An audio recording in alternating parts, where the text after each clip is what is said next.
to another Celica vlog. Today is a busy day and a bumpy day, wow. So yeah, 12-hour shift, smash that out.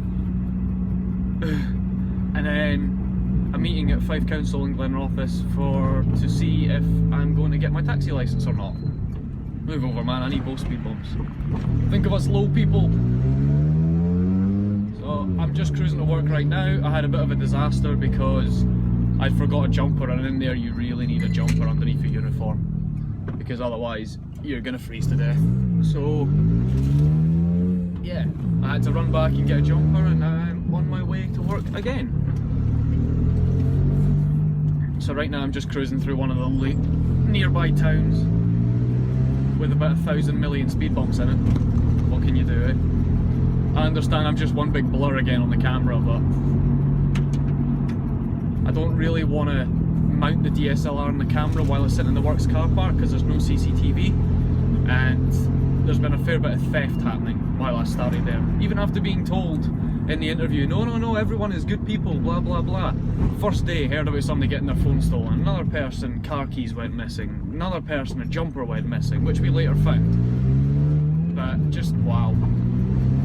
I'm not risking having my DSLR stolen. I need that. I need it, big time. Otherwise I can't bring you guys quality photo shoots.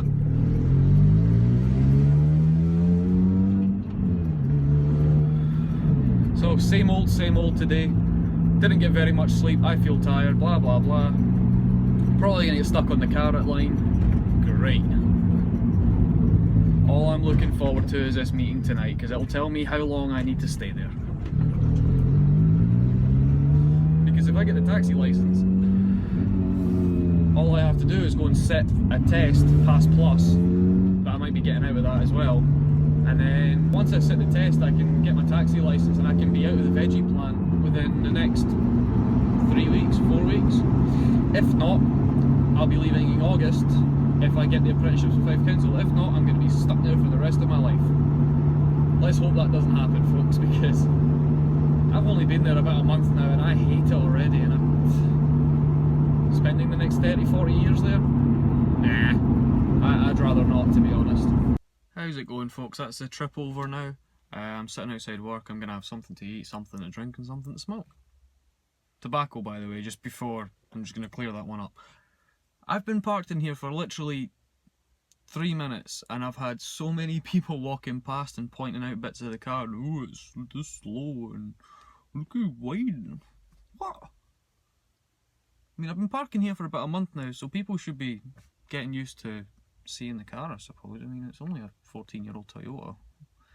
But, yep, there goes another 2 people pointing out things about the car. I hope they're pointing out good things, otherwise I'm going to be a bit self-conscious. But yeah, I'm going to have something to eat, have something to drink, have something to smoke. All my friends are off work today, so chances are I'll be able to get back to you at the breaks. I get one at like 11 and one at about 2 or 3, I think. So yeah, bye. Hello guys, and welcome back to Celica Vlogs. That's me now finished my shift. That's me just coming into Glenrothes, and now I couldn't really video on the road between where I am and Glenrothes because it's way too bumpy. I mean, even this is smooth compared to it, and it's still shocking. But that's me on my way to the interview now. Shift couldn't have gone much better. I got put in the cutting room where I just had to stand and cut either end off courgettes for the 11 hours or whatever it was.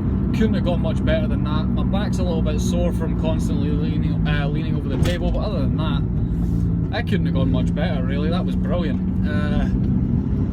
Probably about the easiest long shift I've ever had. I just have 3 7-hour shifts now to look forward to. When I say look forward to, I mean not look forward to, but yeah. What can you do? Money's money.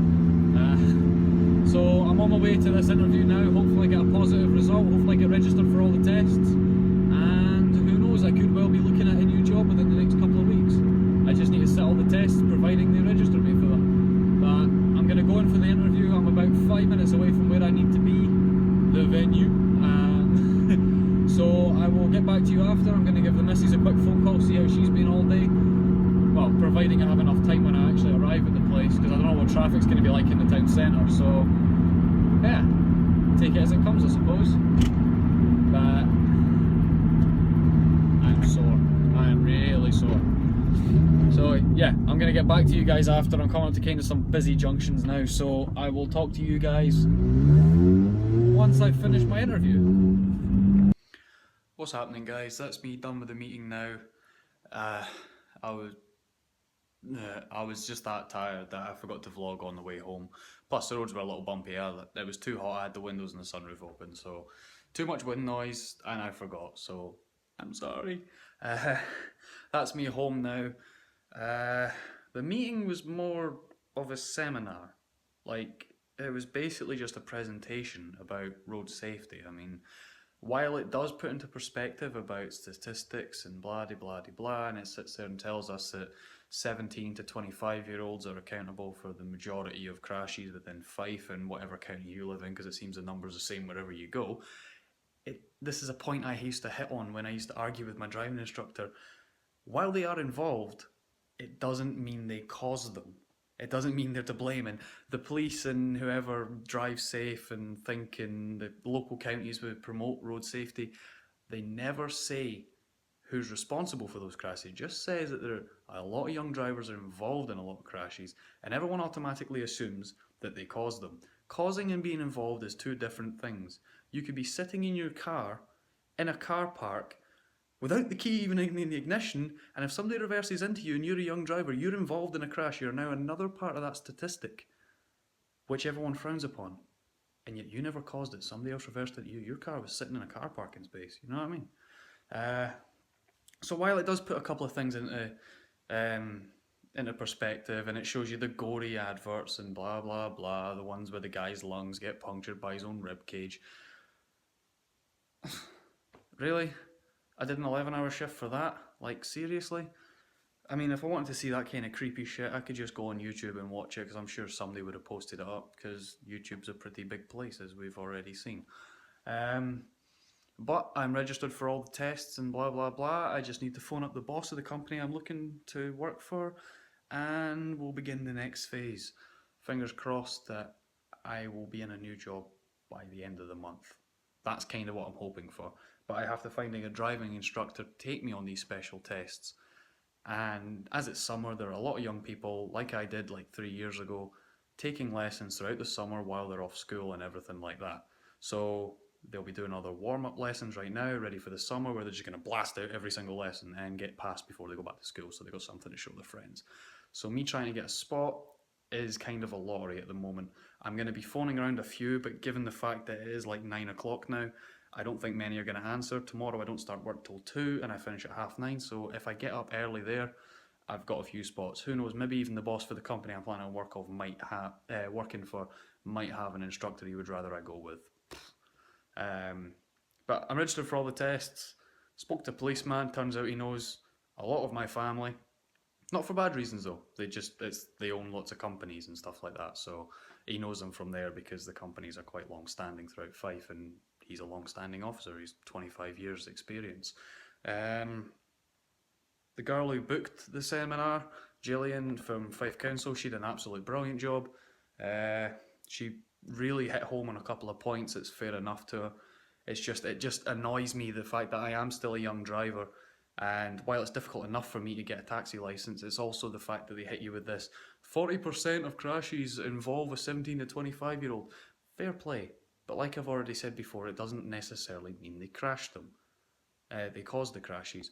I mean, if you think about, say, your mum, your dad, your granddad, whatever, they weren't trained to as high a standard as the drivers are today. For instance, if you hit them with a theory test that you may have sat 2, 3, 5, 7 years ago, it doesn't, you'll pass, most likely, depending on how much you remember. Let's face it, when you pass your test, you forget a lot of it. But a lot of the time, if your parents are older, like before the theory test came out, they never sat one. So they weren't trained in that, and the test wasn't as stringent as it is now. And back then, drink driving was only frowned upon. It wasn't a law. It didn't have a law against it. It's that kind of thing, and it brings back a lot of the arguments I used to argue back when I was 17. And back then, I might have sounded quite arrogant, but now I'm looking at it as a 20-year-old with a couple of years driving experience and driving a lot of cars. Like, I've driven a lot of cars. And it still seems that those arguments still stand true. While statistics are all well and good, they don't apply to every area. They're only averaged out. They're only trends that have been, well, I mean, let's face it, a lot of older people can afford to fix their cars without claiming on insurance. A lot of younger people can't. They don't have the money. A lot of them might not have jobs. So those ones will get noted as statistics because they've been reported.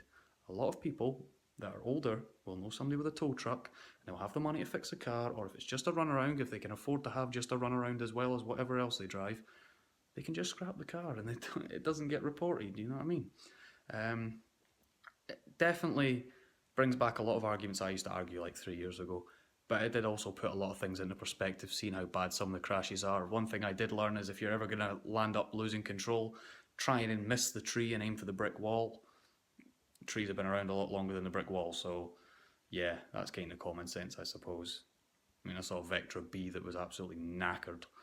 Um, so yeah, just thought I'd let you know how everything went. I know I've kind of ranted here. It's just it infuriates me when they give all these bad names to young drivers, and it's like, I mean, a lot of the people that were in the seminar, their parents were with them as well because they'd just passed their test and they hadn't even got a car or got insured yet. They'd literally passed their test like that week or whatever. And it was like, these people are giving young drivers a bad name, and it's scary enough for a parent to let their teenage daughter or son or whatever go out on the road, and then they're hitting them with all that, and it's going to raise a lot of awkward questions for these kids when their parents are asking them things in the car. They may have already passed their test, and I guarantee a lot of the parents are still going to be asking them safety questions and checking their car and blah blah blah. And yeah, I'm ranting again. Thank you for watching Celica Vlogs. Thanks for the support. I've noticed the subscribers have grown substantially in the last like 48 hours.